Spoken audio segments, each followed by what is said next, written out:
How you guys doing?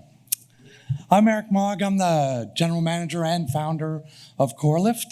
And I have a lovely assistant here, Akash, who's also our product specialist and brilliant engineer who's worked on a lot of our products. I'm gonna ask you to bring them on the stage. I like doing afternoon sessions because we've heard different things during the day. And so I'm gonna quote a few things. We're still grinding rock like it's the 1800s, which was from our American friend. Core shacks haven't changed much since my grandfather's days. So that was really applicable. The last speaker, brilliant. The onus is on the engineer. In our world, the onus is still on the geologist and the rocks. And then finally, Loop X talked about two things that I bring up all the time: productivity and safety. All right, let's jump in. So, who here came by plane today? Oh, we got some people by plane. All right, I just came actually from Winnipeg. Who here knows what the overweight suitcase, what's that weight? How much does that weigh? You, sir, you look like you pack a lot. 3 kilograms carry-on, 3,200. Okay, so, and in pounds, anybody? 50 pounds. Thank you, well, that was very precise. Oh, wow. So Marla knows how to really pack a suitcase. So we're gonna need Chamurai up here to do some work. It was randomly chosen amongst the panelists. So, first come up on stage and lift the lighter one. Okay, start with the lighter one. So that's a light suitcase. Yeah, keep lifting. Now bring it into your arms. All right. Think you could put it up on a shelf, correct? Right? That's an empty suitcase. This kind of proves that it's not the core box itself that matters. It's what's in the core box. Now, are you stretched? Are you ready? I think so. Okay, now let's do the same with this box or suitcase. So maybe the only thing you're gonna remember is the guy who talked about overweight suitcases. So I'd like you to lift it from the ground. Let's put it flat, like a core box would be on the ground. And go down and go bend your knees. Good, good. Safety first. All right. He is lifting a massive sulfide box, so with massive sulfide of core, and that's around 50 pounds. Now, as a passenger, you're lifting that suitcase once. As somebody who's either a technician or a geologist working in core shacks, you're lifting this 60 times in a day. So, let's not, no, just hold on. How you doing? You good? What? You good? Because we're gonna talk some more. I want to take a pass. No. He's like, now try to put these into shelves, racking vertically. In Canada, we have small core shacks because it's cold. You can't have a big warehouse. So you're gonna have to lift this now, awkwardly, into the rack. Yeah. Okay? You feel like that? No. Or no? All right, keep holding. Are you okay? Keep holding on. Okay. All right. Now, you can also get them off the ground. And then people have found different ways that are really not built for core boxes in the weight. So you can see that's an undersized pallet lifter. You okay? Yeah, I'm good. You okay? An undersized pallet lifter that has all the weight in the middle, so easily tips over. And there are some geologists in the room, Lori was here earlier, that knows like spilling core boxes is no fun because you're trying to put it back and you will get teased without mercy as a geologist. So, the last picture is quite interesting because that looks really great. They're at work, it's easy, they're looking at their core, it's up here. But what they had to do, if you look behind them, is they're on the ground. So they had to pick those boxes up and lift them, and now look how tall they are. So it would be lifting this onto this. So the motion then is to go up like this. And that's how we have a lot of MSDs and a lot of injuries in our workspace. Oh, you're resting it now. Oh, Oh, what happened to my big strong I just met a hose? I just met All right, you can put it back down. Thank you. And what we're gonna do is, this is the last talk for this group. So we're gonna put the 2 suitcases back there, and some of you guys can go by and just lift one up, just do a little workout, because Kyle said we should exercise. So, what we started in 2022 was with one product, which was a fully adjustable logging table. And basically, I was tired of either in Australia, they have flat roller tables, or here we have wood angled tables. I wanted the best of all worlds. So it loads flat, it goes up, it angles, and the boxes can roll on it. So we are no longer lifting the boxes into place, we're just sliding them. Then we moved to roller tables for layouts. We moved to pallet lifters, properly built for the types of work that we do. We have adjustable sampling stations, which is the one at the bottom left. And then we have now the safe rack, which goes on top of a pallet lifter. And now it makes it ergonomic to rack. Because remember that picture with the racks and the shelves way up high and way down low? So the idea was to modify that so everything is ergonomic. We can go all the way to fully automated and move boxes, robotic arms. Unfortunately, our mining company friends have so far not wanting to invest at that bar for the core shacks. It'll come, but for now we can do it all. But right now we're trying to find solutions that are applicable, that are robust, and that reduce injuries to make people safe, but also speed up the process. So for example, our logging table, you can log more core boxes than a standard bench because you have the ability to tilt it. All right, so we have a team. Kash is here. That's some of our group. And we have some major customers. We're very pleased that they've helped us along this journey, in particular Vale, and now we're widening.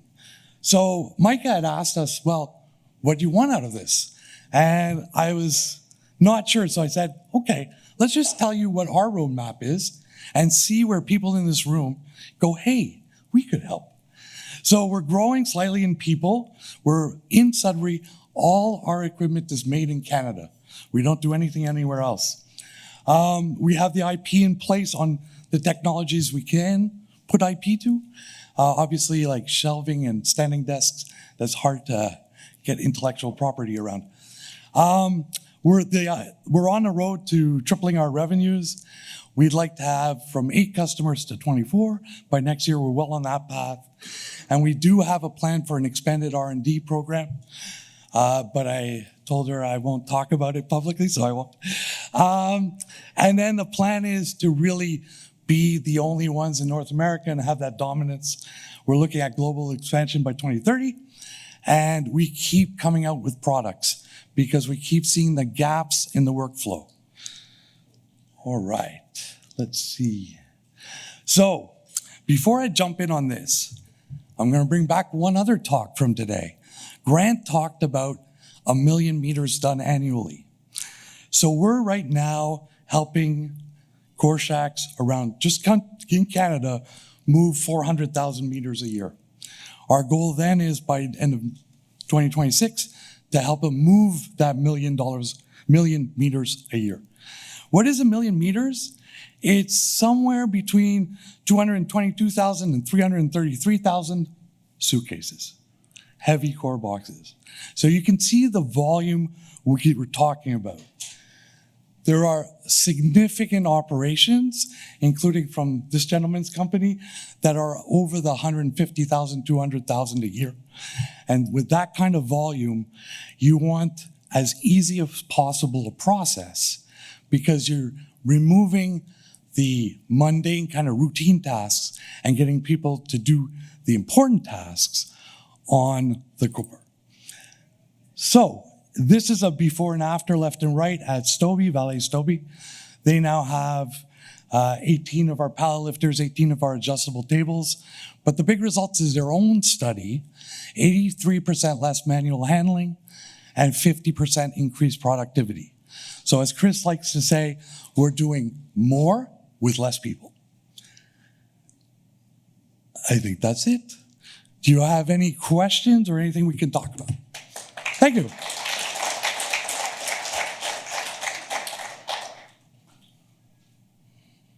All right, thanks for torturing me up there.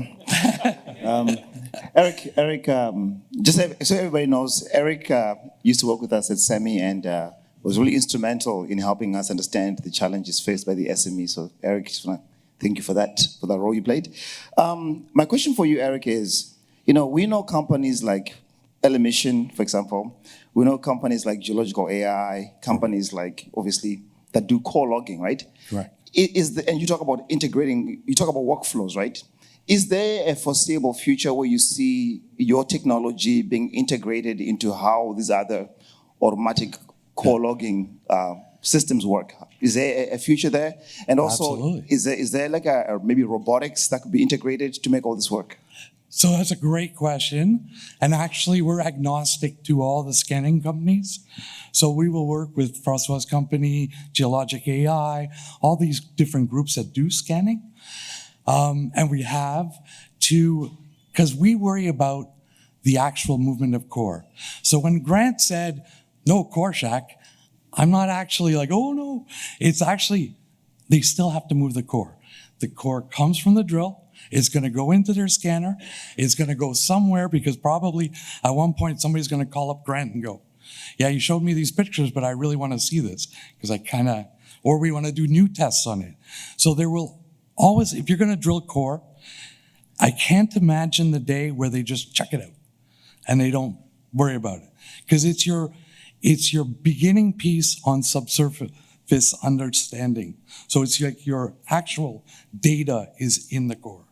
And it stays as long as the core's there. Now, Francois, you might disagree, I don't know, but we'll have to chat about it. But that's why I think it's very positive, and those companies like Francois are pushing that innovation, which then spreads that innovation to the entire process.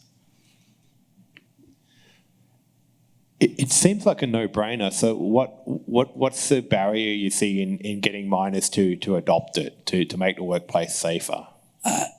It's interesting. The core shack and sort of the exploration is kind of the last bastion of like where we think health and safety is important. So I've had a few interesting discussions like with Mark Putavani, where Mark said, I was worried at Anglo about people dying at the face. So to worry about back injuries in the core shack was a few steps away. But it's changing. That health and safety mandate is changing. The other thing is, I would say geology is one of the parts of the operation that's seen as a spend, especially for exploration. And so they like to focus their spend not on assets to make the workflow better, but more on, we just got to drill, right? And so that's where I think it's coming up that line, but it's the earlier phase and doesn't have the same weight on health and safety as other operations. Thank you. Oh, and I do want to stop and thank Jamarai for lifting. It is actually really heavy to lift that for that long, so thank you for helping out. Maybe last question. Yeah.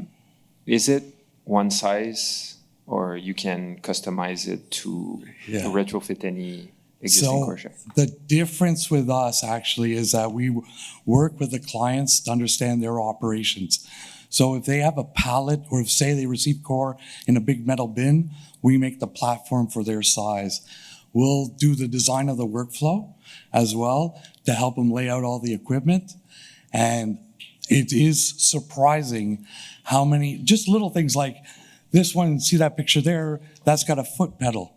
But we have other operations that like hand controllers that are attached to the logging table. So it really is much more dependent. And our belief is we want to be there with the journey of the client. We don't want to just sell you things and then ship it over the fence and Bob's your uncle. If your uncle is named Bob. All right. I think that's it. Oh. There's one in the back for Grant. Ooh, Grant. Nice. So, the thing I love, sorry, the thing I love about what you do is the network impact effect you have on people. And we will work with you Yeah, excellent. Because some of your team has told me we should work together too. So coming from you, that does mean a lot. Thank you. Yeah, cheers.